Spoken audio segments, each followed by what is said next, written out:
Morning guys, so today little ensuite shower room refurb. This is what we're dealing with. That sink's got to come out, floor's got to come out and be tiled, little tile upstand all the way around, new shower tray, new screen, overhead shower, new extractor fan. Take the tiles off, make good the walls, retile the shower area. Small little job, keeps the walls from the door as they say. See you soon. Okay guys, so it's turning into a bit of a mare.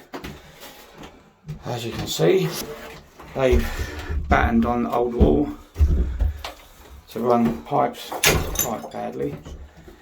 And then you've got that wall, which links to a little stud wall, which was covered in 6mm ply.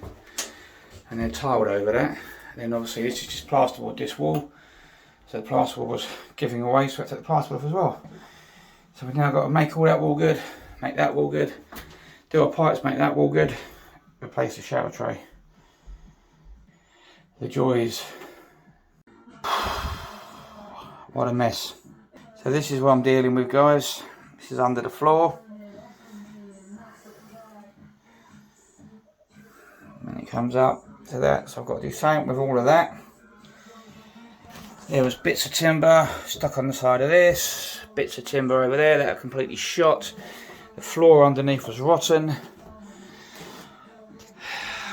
I've got to make all this good now. Customer's going to be very happy. Great fun. So there we go guys, so we've now put solvent weld connections in. I'm using a flexi for the trap, for the shower. We've got a new pipe up, it's all solvent weld now. We've left this one long because we don't know the height of the sink yet. Because I've got to get the floor down. This floor is at that point here. This one going that way is higher than these by about 6mm.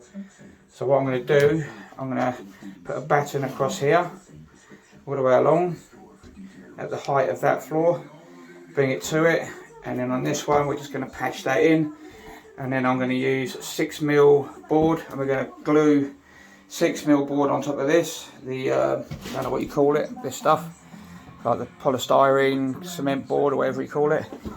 So we're going to glue and screw that on this section, and that way then we'll have a nice level floor, nice and flat all the way through. And I might have to go over it again with another 6mm on top of that, just screwed down, just to get us a level. Great fun. So we're going to have to sort of level it out and get it where we need it. But that's the joys. But yeah, that board's now on. 12mm ply stuck on there. Then we're going to screw our cement board there and dot and dab that section. And just screw it on that section so they get that wall flat. And then obviously that wall and that wall will be done. More noggins in there, new shower points, etc. Okay guys, so we got our floor back down. With moisture resistant board, we've cut out for the waste. It is tight to the joist, but it still fits. That's going to be the board that gets dot and dabbed on.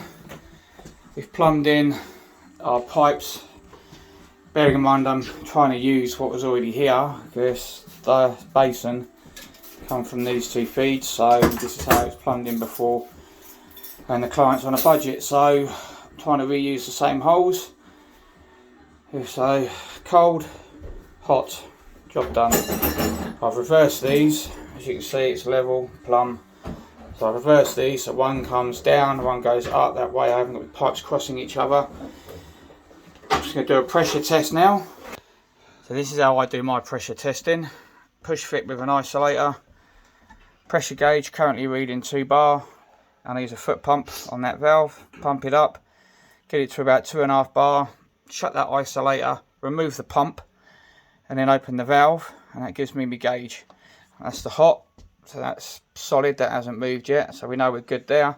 Do the same on the cold. So this is the cold now, give it a pump riggy. As you can see it's going up, get it up to about 2.5 bar. I do. Right, can you just shut the isolator for me? So it's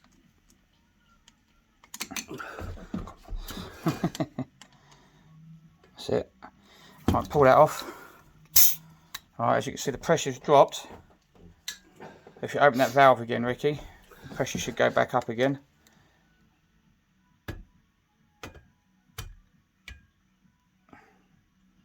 No, didn't do it. Alright, well, a good sign. And there you go, sitting about 1.5. It's going down. So now means I know for a fact somewhere along the line the cold has got a leak. So now I can go back and check all my connections. And that's what it is. The isolator isn't shut properly on the cold here. And as you can see, that stopped bubbling now. So now we can go back and do another pressure test.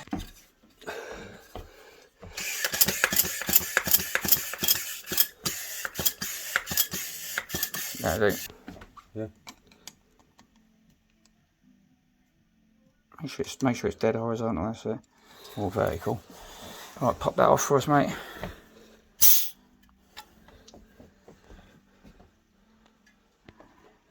And there you go. It's reading over 2.5 bar now.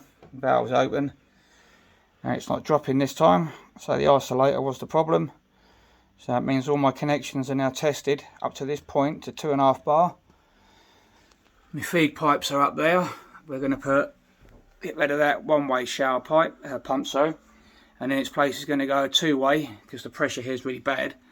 I've already got the isolator there, so all I've got to do is put in a shower pump right in there on this shelf, screw it down, run these pipes up and in and then into it, and that's it, job done. That's it all reconnected.